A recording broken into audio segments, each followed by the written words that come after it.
Well, hello and welcome. Let my vote count, and here we are again. Now, if you ask my personal opinion, and normally this is not my opinion, but I think sometimes government machinery just add too much unnecessary flesh to what I say needless issues. I mean, issues that could have been dealt with in a split of a second, and we blow it out of the proportion. What would have happened that day if indeed they marched? 20, 30 people were allowed to walk to the EC office, handed over their petition. Thank you very much. You will hear from us. Do you think today we'll be here talking about this? But no, they had to blow it all up. Manhandle the protesters, refuse it. They then plan another date. They go to court, seek an injunction. We go back to court, seek an injunction. And here we are adding all the necessary beef to something which should have been dealt with. However, if you don't talk about this, then you and I jeopardize our democracy. So as needless as this whole issue is, why should they even picket or demonstrate in the first place? Why should they stop them? But if we let it go and don't stand our ground, the day that we need to do a very necessary demonstration, it becomes a precedent where the police can either be heavy-handed or get injunctions on it. So for the sake of democracy, we need to talk about it and find out why is it that they can't just walk to the EC and hand over a petition. But I am told that there are some criminals who are intending to use this protest to attack the whole country. So I am wondering that if you postpone it, is it inconvenient for the criminals and that they won't be able to come on a Wednesday, but they'll be able to come on a Friday? That's what we're here to find out. Folks, my name is Nana Sakwa. This is PM Express, and when I come back, I am talking to the people involved in the demonstration. Don't move.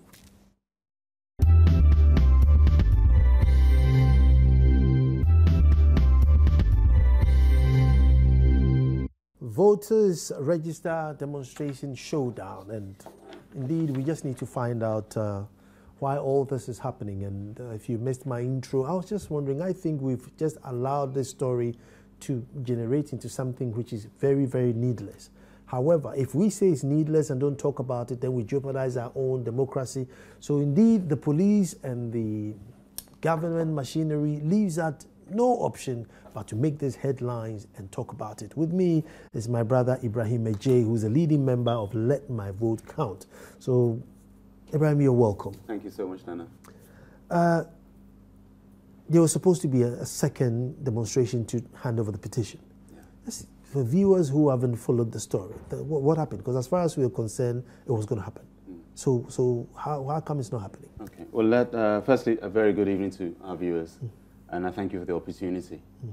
I just want to take our mind back. If you recall, in fact, we should have had the second demonstration, which was curtailed because of the police brutality on the 16th of September.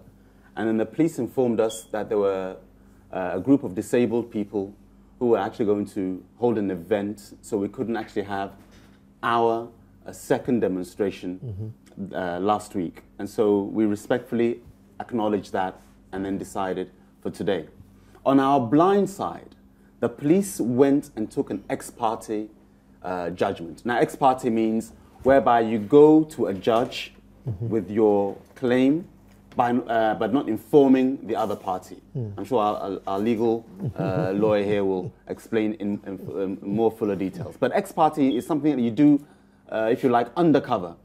So they managed to get that injunction. We then challenged that injunction, and in today's court, the same judge who granted it, the ex parte, Judge Asando, he told the police that what they've done in making sure that we, the other party, weren't notified, goes against all due process. Right. And he admonished the police, the lawyers for the police, in court this morning. I believe Joy News was there in the court, in Circuit Court number 8. And so we were granted that. And again, what happened post that granting of that, the injunction being set aside, then the police later this same afternoon went to get another ex parte decision from a different judge. And it makes Ghanaians wonder, what is it about the electoral register that the police are allowing the state, and I'm talking President John Dramani Mahama, to manipulate them in such a way? It is such an unprofessional way in which to manage our democracy. Let us understand that the decision or the process of protesting and demonstrating is part of our constitutional rights. And the police are there to protect and serve. And in fact, Judge Asando mentioned that in his ruling. He said that with 28 hours to go, it will not entertain another ex parte application from the police, i.e. their lawyers. And what they should do is to make sure that they protect the demonstrators as we go about our peaceful demonstration tomorrow. And what is it for? We're asking for a new credible register, for voters' register. We've seen what has happened in Kenya and also La Côte d'Ivoire. Only last week, in fact, again, the NPP were able to present 2,096 names of duplication and triplication within the voters' register. This is in addition to the 76,000 Togolese names that Dr. Mahmoud Baumia presented some weeks back. Now, here we have a biometric register with AFIS, which recognizes fingerprint technology, which recognizes everybody's fingerprint. And what AFIS does is, if it's a correct one, it should eliminate any duplicate fingerprints or the biometric data. But here we have in a sample, not the totality, a sample that we looked at, 2,096 triplicate and duplicate names. That alone should tell the EC that their technology is bogus, is fallible, and is not trustworthy. Add on to that the slew of minors who are inside across the nation. In addition, you have foreign names in the tens of thousands inside there. And so we are protesting, marching to make sure that we, on behalf of all Ghanaians, seek a new credible register. And somehow the state machinery is scared. And as Ghanaians, we need to be concerned. We need to sit up and ask, why is it that President John Dramani Mahama and the NDC in particular are scared about us having a new register? When President Mahama, when he was ECOWAS chairman in May of this year, was in Togo. And he told the Togo government that what they need is to have a fresh register. Our own president asking our neighbors to have a clean, new register. Meanwhile, your backyard is dirty with triplicate, duplicate names, foreign names inside. And the police are allowing themselves to be manipulated by the state. Let me introduce lawyer Yao Pong, who's not a stranger on the show. Brother, you're welcome. Thank you very much, Nana. But before I come to you, let me ask you, my brother. I mean, can't you just email this petition, post it, and just do a press conference and let us know that you've sent it to them? You know, I love the question because it speaks volumes. In terms of what you're saying, why can't we just email it? Am I right? That's like we sitting back and saying, why can't we just tell the EC to give it a fresh register? I think democracy demands that we are all up and doing. And what we are doing is within our constitutional rights. And sometimes when we look to history, Nana, we see how, and we admire how people stood up for our rights. Some even laid down their lives for our rights. And we admire them. What if they'd sent emails, or let's say back in those days, letters? You know, petition with letters. But you had people who were willing to go to prison. Not that they were willing to die, but they were willing to sacrifice themselves so others would live. What we are doing is for all of us. Because I'm sure that maybe some Kenyans wrote and sent emails. Some Ivorians wrote and sent emails. And what happened? You had a bogus electoral register, and then you found that the Luos in Kenya started fighting. We saw what happened in La Côte d'Ivoire. We don't want that to happen. And some will say, Ibrahim, why are you being such a doom-monger?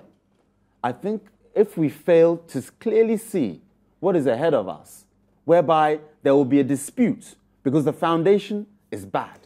Ibrahim, let me go to the phones and speak to Martin J. Kosa, who's MPP's man in charge of elections. And with regards to the fresh evidence that the party claims to have, Martin, you're welcome. Yeah, good evening. Good evening, my brother. Now, the party is saying that you have fresh evidence to even support what Dr. Baumia said, that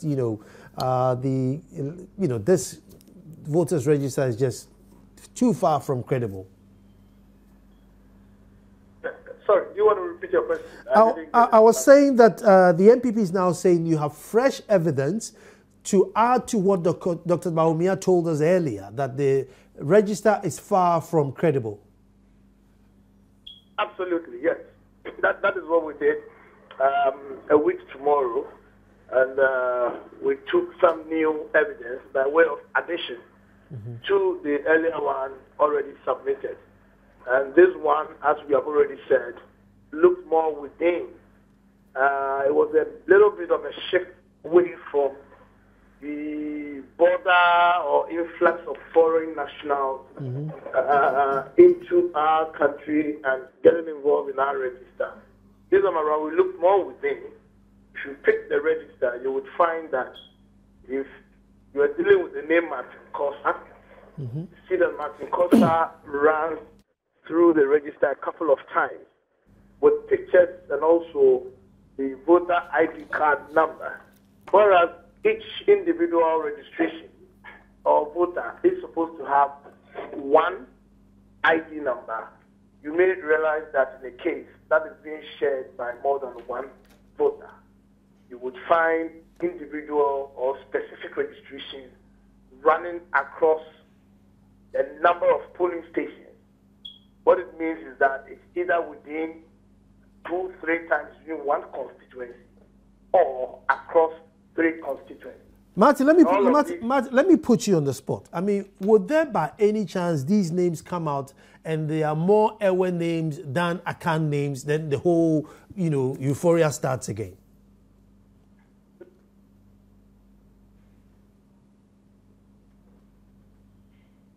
Room for such people. The mischief peddling ought to stop at some point. And I think you, the media, will have to do a lot of work, put people on the spot. It's a serious business. Anyway, this cuts across, the region. So it's not a matter of one particular region. But I think that be it that it may, it's unfortunate. If wrongs are wrongs. And I do not think that we should allow anybody who has no arguments to put on the table running around and hiding behind tribalism and, so on and so forth. You should not give them an inch of a chance to engage in that. Well, are you still combing through? Because I remember when the 76,000 names came, there was supposed to be 10% of the voters register that you'd gone through. Are you still doing the combing through, and are we expected more names to come up? Yes, we took just a little over 2,000, just about 2,100 last Tuesday. That's what the party sent me to take along. Now, I can tell you that subsequently from then to now, it's run into some about 50,000 already, and we are still counting. And this is just in addition to the several others that we found when we did a check of the register against that of Togo, against that of Benin, Cote d'Ivoire, and Burkina Faso. All of these continue to yield a lot of interesting findings. But of course, we've had to give you different shades of this evidence. And what we took, like I said, is what you can see internally.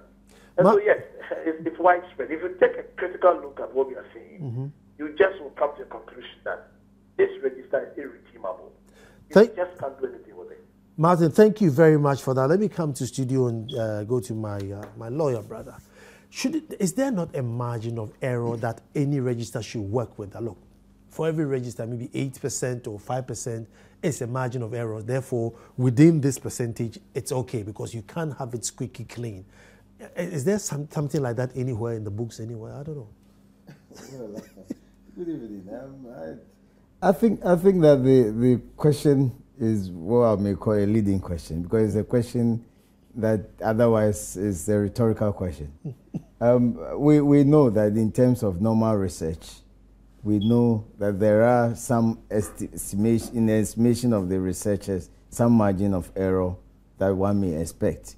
But where the preponderance of the error is such that, as somebody says, irredeemable or is too expectant, then it cannot be a margin of error. It will cease to be an estimate of it. Then it becomes factual. And on that basis, but the question I ask is, what will it cost anybody who will oppose to a new voters register being given to us? I cannot see the damage or the injury. No, the damage is that the reasons for which this voters register is like this are still pending.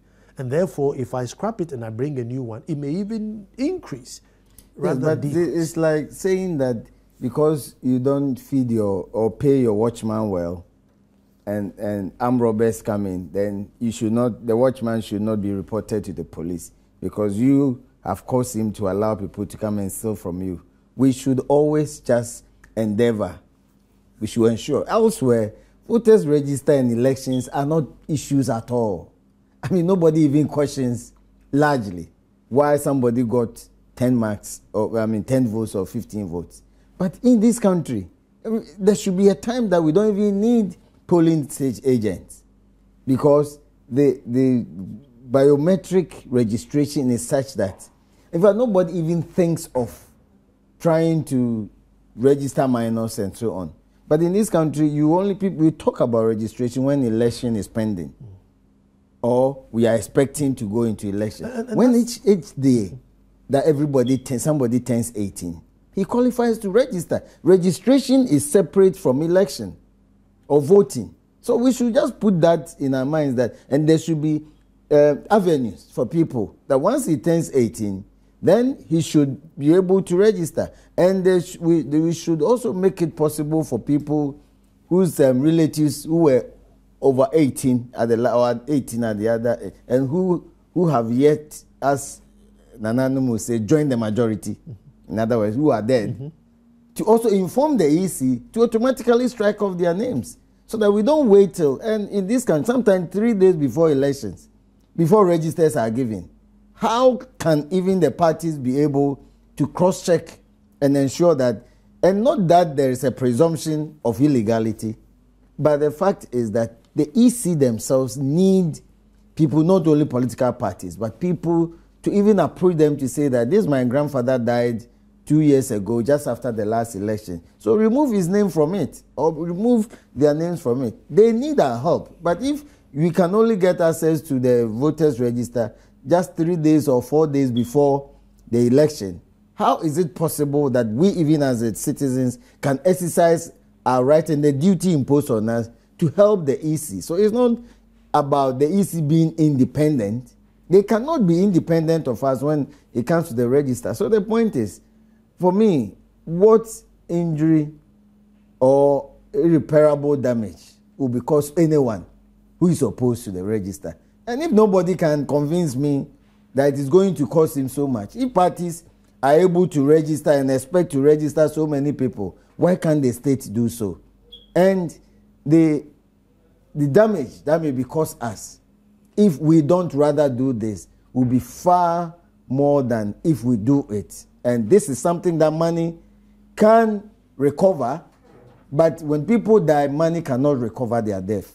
Or their life, sorry. Ibrahim, you see, I hear a lot of blame, on current government and, the current police administration.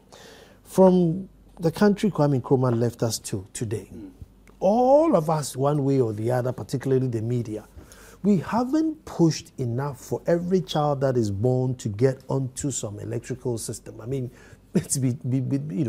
we haven't been able to do it. I keep saying that, every 5 minutes, Facebook beeps to say it's somebody's birthday. Yeah. I mean, so it's not like it's a new technology. It's there. We haven't done it. But today we see a couple of names on the register and we say, oh, it's the, current government. It's your fault. Give us a new one. And I'm sure they're also saying that, listen, we don't have a system for me to check who then comes on and who doesn't come on. It's not my fault. Let's run with what we have. No, you're right. Which is why when you made it was a rhetorical question or a statement that shouldn't we just email our petition? It's because so many people have sat back that Let My Vote Count Alliance, AFAG, Movement for Change, are saying no. Sometimes you draw a line and say that it needs action, peaceful, democratic action, whereby we can alert the institutions to reform themselves. The biometric system that we have actually helps to eliminate or to institute what you're talking about the digitization of every citizen here. Because once you have a credible system also working, I think we've heard in the media reports that STL, the company that won the right to offer the biometric data, was not even amongst those who were initially, in fact, canvassed or bid for the tender. but later on they were bought through the back door. And I mean, they're known for making locks and keys. That is what STL do, the Israeli company. That is what they do. And the fact that we have, as Mr. Martinaje Kosa just mentioned, their sample is 2,096 names of a sample. And he mentioned that presently they have in excess of 50,000. 50,000. I'm just hoping you're not going to bring 50,000 from the North and Volta region. No, I'm just saying 50,000. Out of the 50,000, you get 45,000 from, because that would just start interestingly, on that basis, in 2012, we had 2 electoral rolls. We had a parliamentary one and a presidential one. And generally, they should, in fact, balance out. Because the skirt and blouse effect, you know, you steal from Peter and you pay to Paul, and it balances. But you had a 400,000 difference between the two. And remember, Afarijan was asked in the Supreme Court. He said he would provide the names of about those who had registered abroad. He brought 792 names out of 400,000.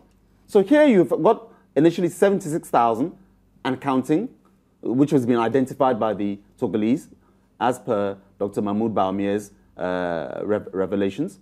And again, the MPP themselves have again provided just 2,096 plus the 50,000. I'm saying the numbers... The contention with this, that 76,000 is that there could be Ghanaians who've run off to Togo to go and vote, rather than Togolese who've come here to vote. That is never the case, Nana, because it was the very same Interior Ministry who mentioned that in the last 12 years, which takes in both NDC and as well as MPP administrations, 126 people had applied for dual citizenship. These are figures by the Ministry of Interior. I think that's questionable. Yes. I mean, you're questioning the Ministry of Interior? Yeah, I mean, there should be more than that.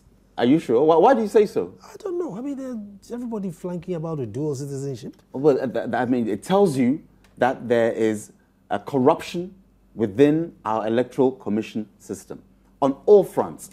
And the institution itself is not credible. And why do I say so? I've just mentioned the fact that you have biometric data. You've employed the services of a company and cancelled out others. So why is it that their technology is not working? If you go to the ATM machine right now and you put in your PIN number, am I right? If it's correct, it will allow you. If it's incorrect, it won't allow you. But here you have a system whereby, regardless of the number of times you put in your thumb, it keeps registering you. And that tells you that the company that you engage their services is bogus. They're not internationally recognized in this field of technology, and yet you engage their services. Now let's go to the courtroom. Lawyer, the Let My Vote Count, applied to the police to do a demonstration. The police said no, so they go to court. God says no, you go ahead and do it. Today they get an injunction, quashed. And then the police go to a different court and then get an injunction put on. I mean, the legalese, we get very confused. When you come I know, we'll do our best to simplify it. But I think there is this new legal animal called S-party. I mean, the other word is inter-party. Okay. Inter-party means that you serve or you notify the other person. I mean, law generally in the court is one contest that you should inform the person beforehand that when we start the boxing, I'm going to hit your right cheek first before I hit the left. And then I'll give you a jab maybe on the shoulder or on the chest. That will be the third one. If I do that on the fourth, it means I have misrepresented to you, and that is a serious problem. So you should give your opponent the indication, notify him of what you intend to bring against him, how the kind of contest you want to bring against him. So that is why we call interparty. You serve the person, you notify him in paper what you are going to send to the court or what you have already filed at the court. You serve him with a copy. But that is the general statement. Then we have the exception. And, we have what we call the rules of court. It's like the Bible, the Psalms, and so on. And if you read, we've got orders, just to clarify. We have order 25, deals with injunction, or what others call restraining orders in general. And when you look at the general provision is that generally all such injunction applications should be served on the other. You should notify the person. Not only are you stating what exactly you want the court to give you, but the basis for asking the court to give you must all be contained in that document, including cases and laws that you are using to convince the court to restrain that person. Because that is going to be an infringement on even his freedom of movement in this case, or his right to access to his own property, which is also guaranteed. So until that is restrained, you should inform him beforehand. And the law will say that with injunction, we call 3 clear days. If I file it today and it is served on him, he has 3 days, excluding the date he was served and the date the court is to hear it. So sometimes you get even 7 days. You understand? So that is there. But the law says that there are certain circumstances under which no useful purpose will be served if you have to go inter-party, you have to serve the person. So you go ex-party. That is, you exclude the other party in terms of notice. So if you read the Order 25, the Rule 7 says, in case of urgency, a party may make the application as party supported by an affidavit. Someone said affidavit, but this is affidavit is just something you could, what exactly you want to say. Anyway, so it is only in case of urgency, and it is a very restrictive matter indeed, that if it is not granted today, there is going to be a state of emergency, or there's going to be very serious issue with it. And if I don't serve him, it will be better for me, because if he gets notice of it, he might go against the very thing. But that is another matter, because now the Supreme Court has held that once the injunction is served on you and you go against it, you'll be cited for contempt. And that is the latest case of Jehuapia Mizoma Disco Christo Church, just last year, 2014. That is there. So that is what is happening now. But if the injunction is served and you go against it, you go against it. What if you are already in motion? Yes, if you are already in motion, the status quo must remain. So wherever you go to, you stand there. Wow. Wherever you have got to, you stand there. Now, because I'm a chief, let me give you an example. So let's say as a chief, I need to go and do my swearing in, you know, like your grand swearing in. So I've invited Lawyer Paul, all these people to come and show that, hey, and then an injunction comes. What do? Do I tell all these people to go away? Or is it because I've already cooked my food and brought my drinks? Let me just go ahead and then come and tell the court what I did. Well, the food and drink may not be a matter to be considered, but there is another alternative which says that if it's about the performance of a function, especially a statutory function, you will still have to comply, but the court will usually be slow to restrain you from performing it. Because if you don't perform it today, maybe there is going to be flooding tomorrow.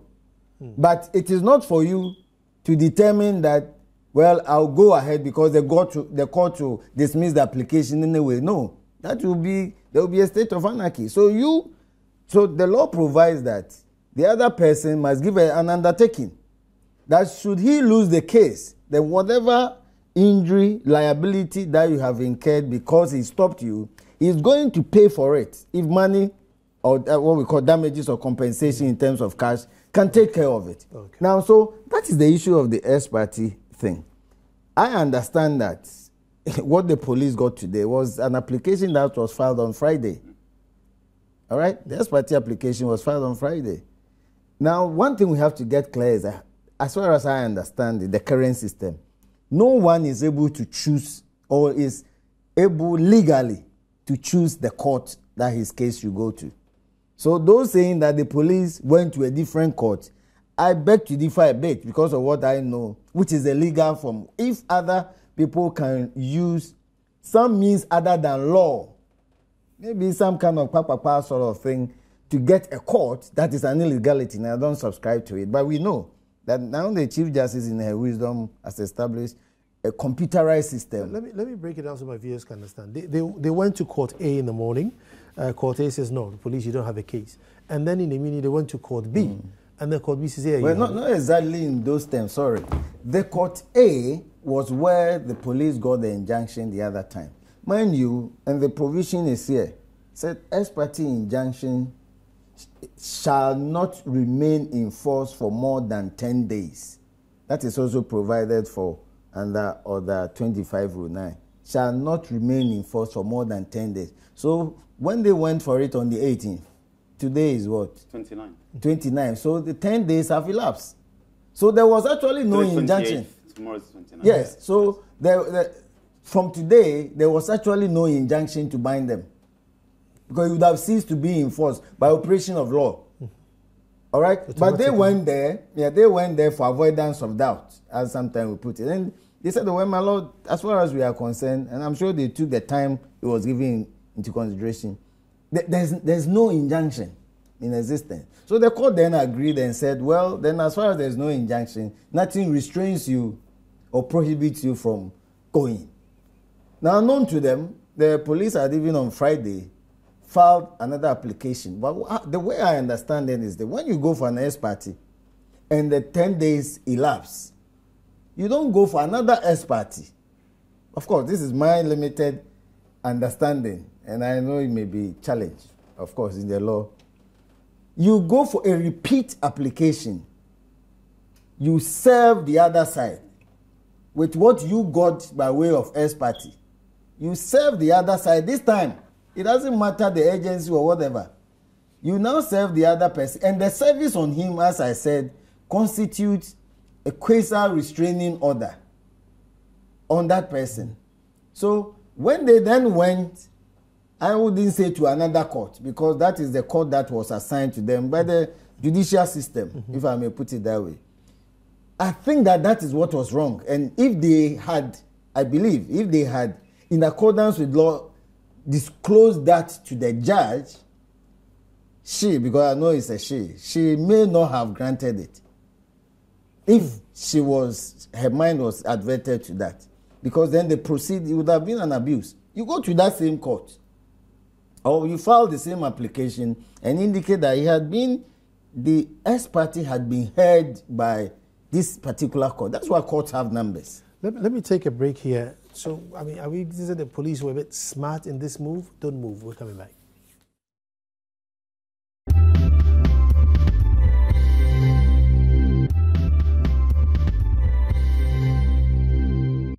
Well, by the time the show will be over, I'm sure I'll be, equipped enough to try small cases, because I'm actually being schooled. I mean, very, very small cases. Maybe like you throw a sachet of water on the floor or something. Come and see me. I can probably defend you.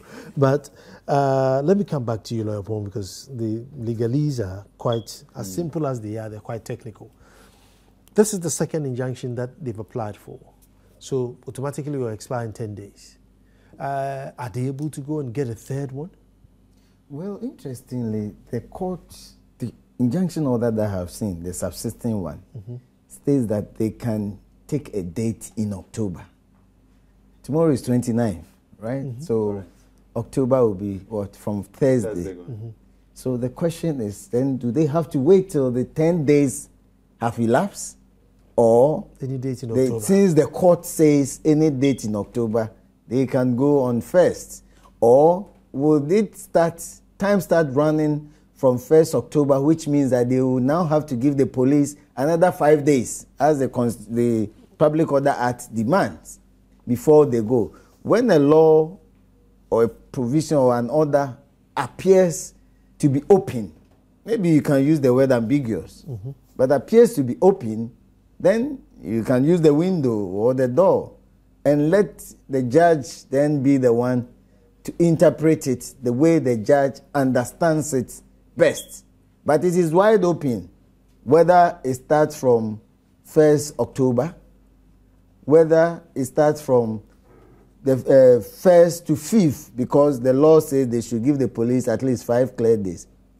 Or it means that they have to wait till 10 days have elapsed, which is the usual, if you like, gestation period for ex parte injunction. But what we have to understand is that, you see, before 1993, 7th January, when we started this system, there was nothing like giving a request or requesting the police. You had to obtain a permit before you could go on a demonstration. Now, the Constitution and the Public Order Act took that power from the police and gave it to the court. That's why I made the point just a couple of days ago that it is difficult for me to agree with those who blame the police for complying with the law. In what sense? For going to the court. It is for the court. It happened, I think, once recently when a high court said that no, go and serve the other side because there is sufficient time for you to serve the other side. Otherwise, you give 2 weeks before time, you give the police notice. They won't say we will not agree. Dilly-dally, oh, you go and come, let us agree, we won't agree. Then left with 2 days and they say, my lord, there is agency, so grant it for us. It must be based on good faith. And a court sitting as a court, I think that, and of course, these are matters that concerns the national interest. We all live in the system. That's why I'm saying that these are the fact of obtaining that earlier ex parte injunction. If it had been brought to the attention of this court, perhaps the court would have even said that then the case should be sent to the Chief Justice to assign it to the court which sat on the earlier application so that they can repeat it on notice. And of course, they know that once it's served on them, they would have also waited. But then we are all complying with the laws. I'm not saying that they made a mistake, the police made a mistake, or even the court that assigned the case to a different judge made a mistake. The law is just like a coin. I mean, what I see in front is different from what you will see if you are looking at the back. But that is how it is. Above all, I think the most important thing is that since we are not taking arms, we are not taking sticks, and we are not attacking people even with our bare hands in anger, we are just deepening our democracy. Otherwise, we wouldn't be sitting here and even talking about law. It is also part of the education when these things come up. But the danger is if we don't take care, then the whole purpose of the Public Order Act will be lost on us. Let me bring my brother Ibrahim. The police, they have evidence to say that there are criminals who are trying to infiltrate the ranks and cause mayhem. And for that matter, that's where probably the agency comes in. Look, if you don't stop them now, we are doomed.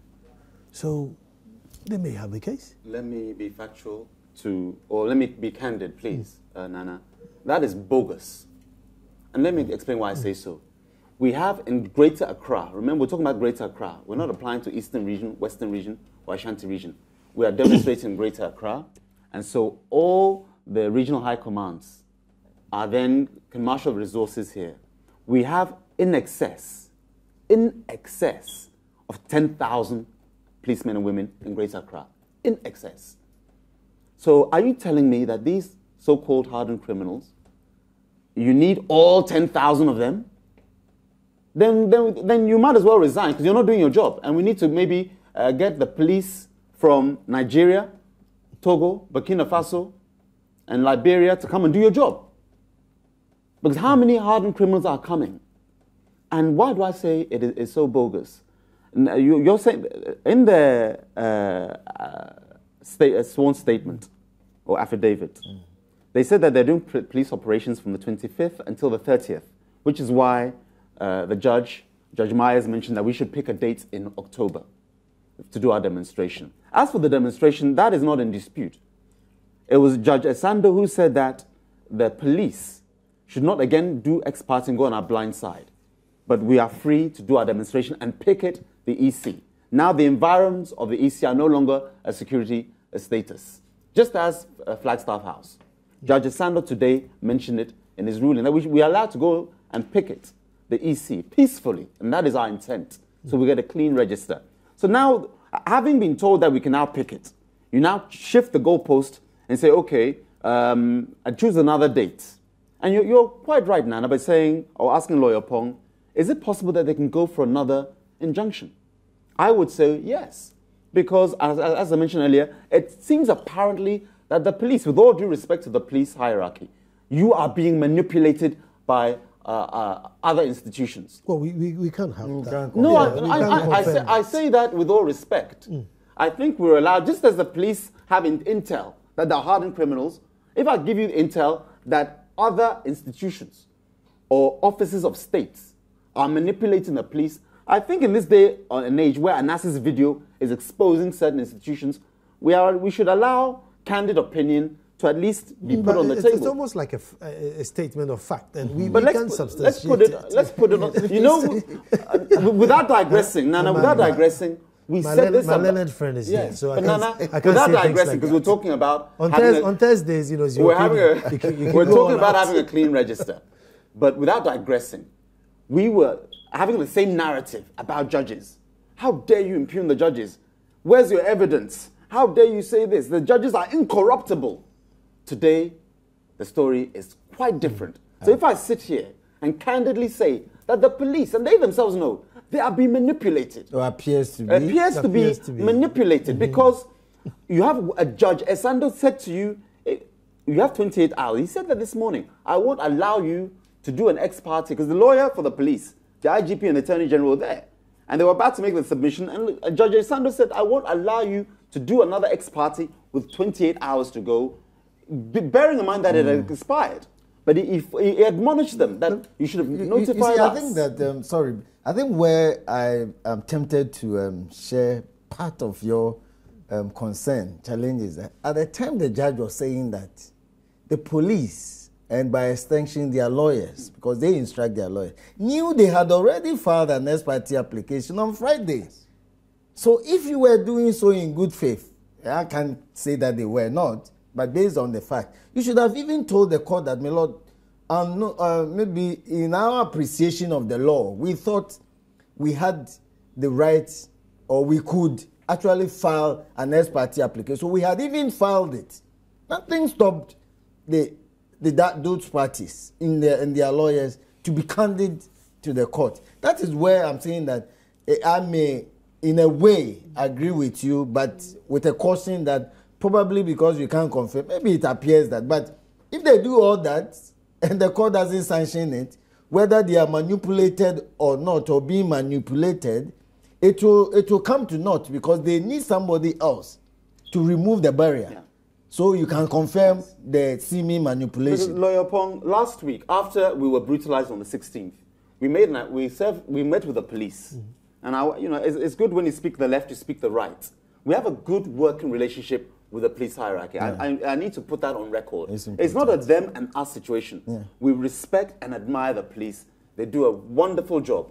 But you have a sizable number who are not professional at all, as you would expect, across any institution. So a few days after the brutalities, we met the police and we agreed for a date last week. They then told us that on that date we had chosen, some disabled citizens planned to do a march. And so we respectfully withdrew that date and put forward the 29th. So the question is this. Last week, the intel about the hardened criminals was not there. You just sprung up. Normally, intel gathering or intelligence gathering is a month-long process. Weeks. A month-long process. It was a month before. Yes. They don't got the results. Are you telling me you just got the intel like 4 days ago after you filed your ex parte motion? So it tells you that it could be. Who's to say the information will come today or tomorrow? Sure, but intelligence gathering, then if they are so good at intelligence gathering, maybe they should be giving ANAS more intel. It took ANAS 2 years to gather 500 hours of evidence.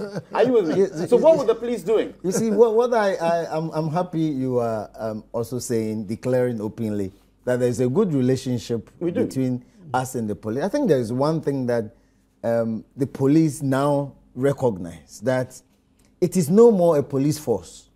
It is police service. Yes.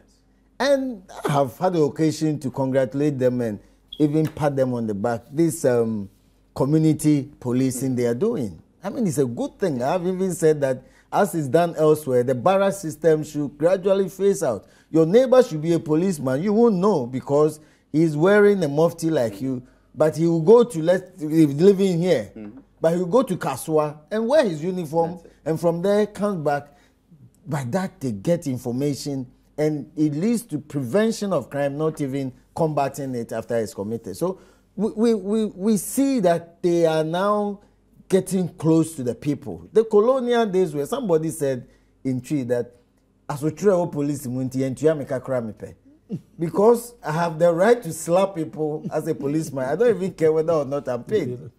And those days are far gone. Now it is a service that are there to serve us, as if they are servants. All right, so when we recognize that, but when events like this come up, and sometimes when you see at least the videos where people are even running away and they are being chased after and hit and pinned down and all that, then it frightens you. But at the end of the day, we still say that if we want to see that the police is an institution of necessity, let them go on strike for 2 minutes.